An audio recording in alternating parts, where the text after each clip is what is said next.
PTAT circuit generation, and finally the voltage reference circuit with a combination of CTAT as well as PTAT. Okay, so the first thing is, let us see the CTAT voltage generation circuit. So this is the circuit for the complementary to absolute temperature reference circuit, voltage circuit.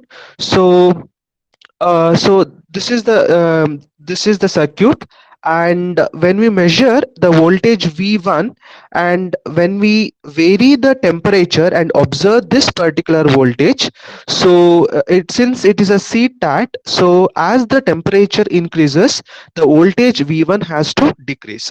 So that observation can be done here. So let me show you the uh, netlist here. So uh, yeah, so this is the model file I am using here. So model file is already shared with you even with the netlist. So this is the transistor I am using, and with the I reference of 5 microamperes, 3.3 volts. So now I am varying the temperature. So DC, the temperature is varied from 0 degrees Celsius to 50 degrees Celsius with 10 degrees Celsius of step. So when I plot this,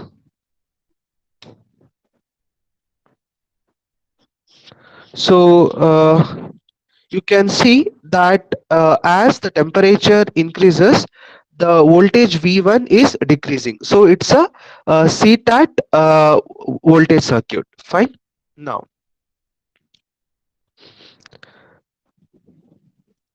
so next this, so you have to simulate this, and after this explanation you can find what is the slope of this particular circuit. Next one is a PTAT voltage generation circuit. So in the PTAT voltage generation circuit, what we are doing is, the whatever the voltage V1 is applied here, and the voltage across this particular resistor VR will give us the PTAT voltage nature, right? So uh, when we when we simulate this, okay, so this particular voltage has a positive profile. Okay, so as the temperature is increasing, the voltage is increasing. Fine.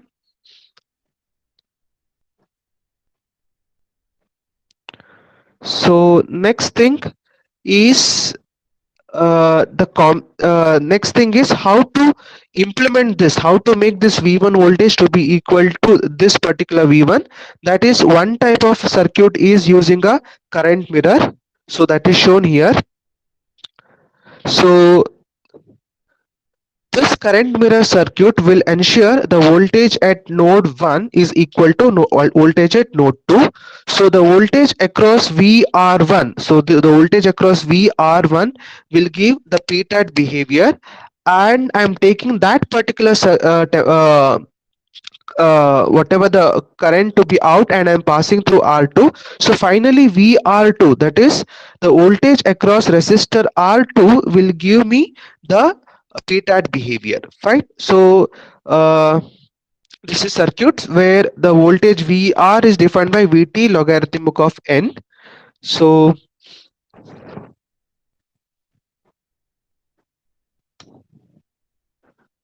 this is the profile, that is the voltage across V7. So as the temperature is varied, so your voltage is increasing. So this is a PTAT behavior. Fine. So this is a PTAT behavior.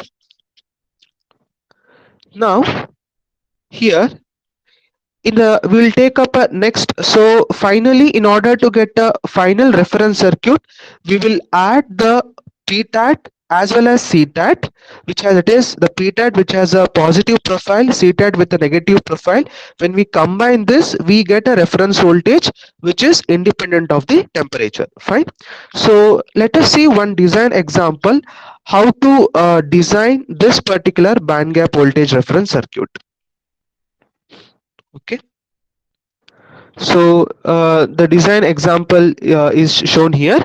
So design a band gap voltage reference circuit with I naught is equal to 5 microamperes, VDD is equal to 3.3 volts, and N is equal to 2. N is equal to 2 is the current density, or how many the BJTs you are connecting here, right? So in this design example, we have taken N is equal to 2. Fine. Okay. So if you observe the circuit diagram carefully, the V reference, okay, the V reference can be given as the voltage across R2 plus VD, correct? This potential. So that is written here. So V reference is equal to VD plus VR2, which is equal to VD plus R2 by R1 into logarithmic of N into VT. So this is how the VR2 is given. It is defined. Fine. So then V reference is equal to alpha 1 times of VD plus alpha 2 times of VT.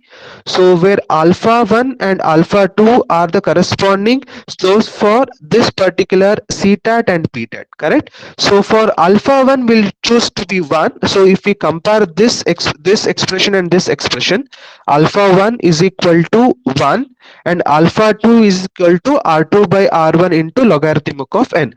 So here the entire design is to design for this alpha 2, because anyway this alpha 1 it's kept constant. So the only variable which we have is R2 by R1, correct, log N. So designing basically implies calculating these values of R2 and R1 such that the slope of this CTAT is equal to slope of PTAT, so that they get cancelled off. So that's what it is written here. Alpha 1 is equal to 1 and alpha 2 is equal to R2 by R1 into logarithmic of N. Fine.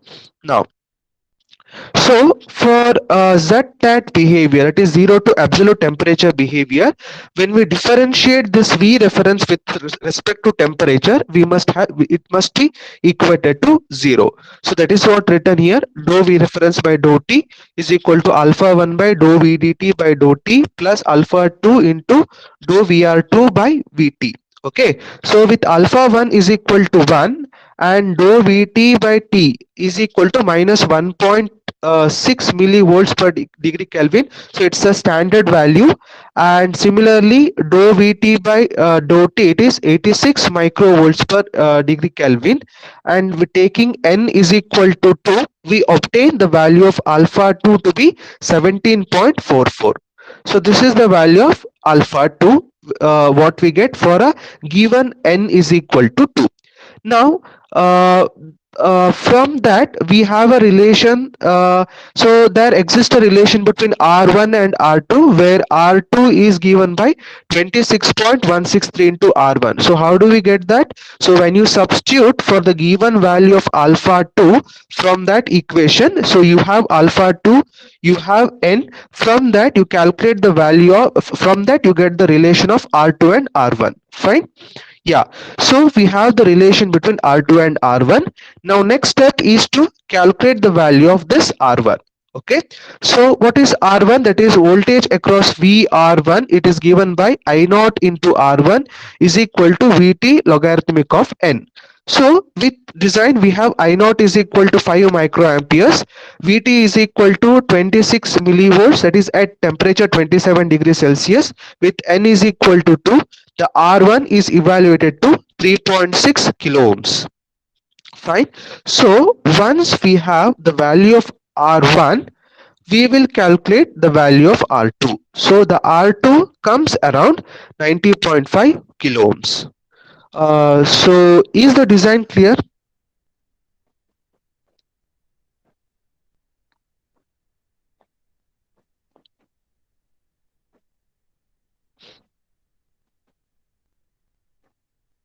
Any doubts in the design?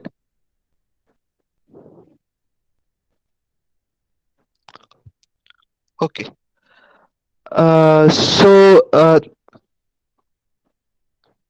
yeah. So in the exercise, what you have to do is you should plot the voltages VR2, that is voltage across this resistor, VD and V reference, and you should repeat the same design for different values of n and observe how it behaves. Okay, you change the value of n, so similarly as your n changes, your r1 and r2 relation varies, and you have to decide the values of r1 and r2. And you should also observe the behavior of the circuit with the variation of supply voltage. Okay, so in the first case you have varied with respect to temperature, then you vary with respect to the supply voltage VDD. And then if you are interested, then you can repeat the experiment instead of, so this is another way of doing it. So without current mirror you can use an op amp for this. So you can use an ideal op amp and see the behavior. Next, you can use the op amp which we have designed in the last yesterday's experiment and see how it behaves.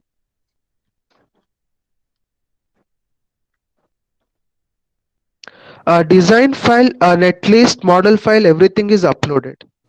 Yeah. Okay. Yeah. Thanks, Mayur. Please go through the design which we have uploaded and try to simulate it. First, simulate the netlist as it is. We have given you a netlist which works and which can be just simulated so that you can at least see the CTAT and PTAT behavior. And then once you are comfortable with that, you can try to do the exercise problems. So we will be here. You can just let us know if you are having any difficulty, and we would like to hear if at least some of you can do it.